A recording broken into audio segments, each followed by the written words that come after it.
Hello and welcome to yet another episode of the Euroman Movie Report, the show where I talk about a movie I have recently watched at my local movie theatre. This week I'm going to talk about Tomb Raider.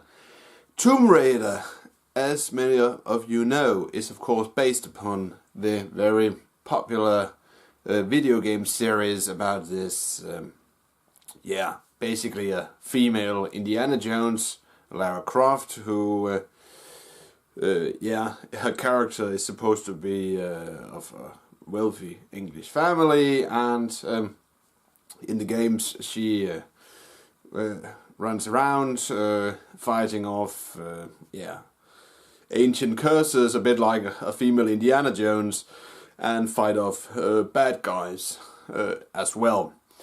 And in the early 2000s there were made these two live-action movie adaptations of the Lara Croft Tomb Raider character, and those had Angelina Jolie in the lead role.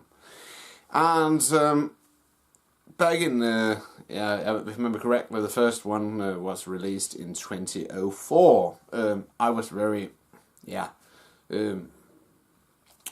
caught up in that movie because Angelina Jolie was considered to be very sexy, and there were all these look how sexy Angelina Jolie is scenes, like a shower scene where she does like this and something like that.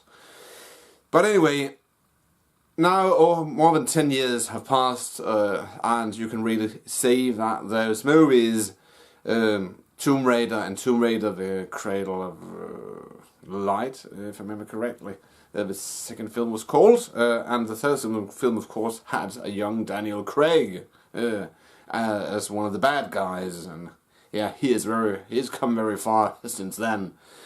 And now they have made a new movie, a new Tomb Raider, starring the Swedish actress Alicia Vikander. And after having watched it, I must say that it's much better than the two previous Angelina Jolie iterations of the Lara Croft / Tomb Raider universe, because it's more of it's closer to some of the games than the Angelina Jolie versions of the character were in the two films that she made. And it's in some ways Alicia Vikander, she's somewhat more natural in her appearance than Angelina Jolie was in those previous films, in my opinion. And Alicia Vikander's acting is much better than Angelina Jolie's. And in general, the story of the new Tomb Raider film, where we have a young Lara Croft coming to terms with her father, played by Dominic, what's his name? I have to find him here. Dominic West. Dominic West, that's the actor's name. He has disappeared some years ago, and then she has to come to terms with his death and take over his business obligations.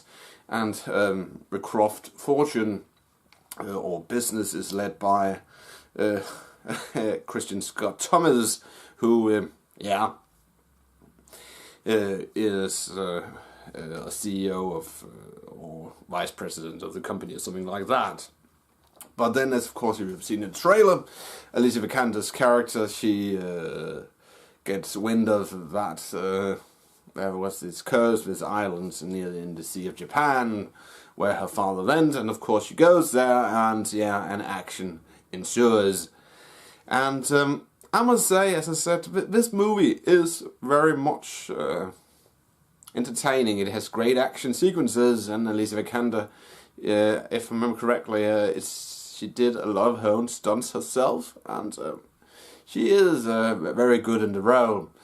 And I watched it in 2D because the 3D showing was very late this afternoon, and it's very cold outside, so I didn't want to get home too late after having been to the movie theatre.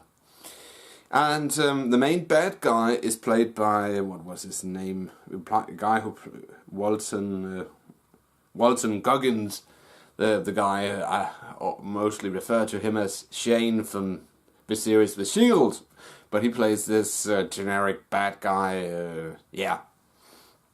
And not much to say about him. He has played bad guy in several other films and series. But in general, it's a good film. It of course sets up for a sequel, and it all depends how well it does in the global box office. But I hope it does well, because Alicia Vikander, she did a good job with the role. And so to sum it up, I am gonna give this movie 3.5 out of 5 stars. That's it, Euroman of Euroman's Movie Report. Thanks for watching, and don't forget, if you like this movie talk / movie review, please give it a thumbs up. And if you want to watch my previous reviews / movie talks, you can click a link in the description, which will take you to a playlist of previous reviews and videos. That said, I will return next week with another video. Until then, have a pleasant weekend, and I'll see you in my next video. Bye for now.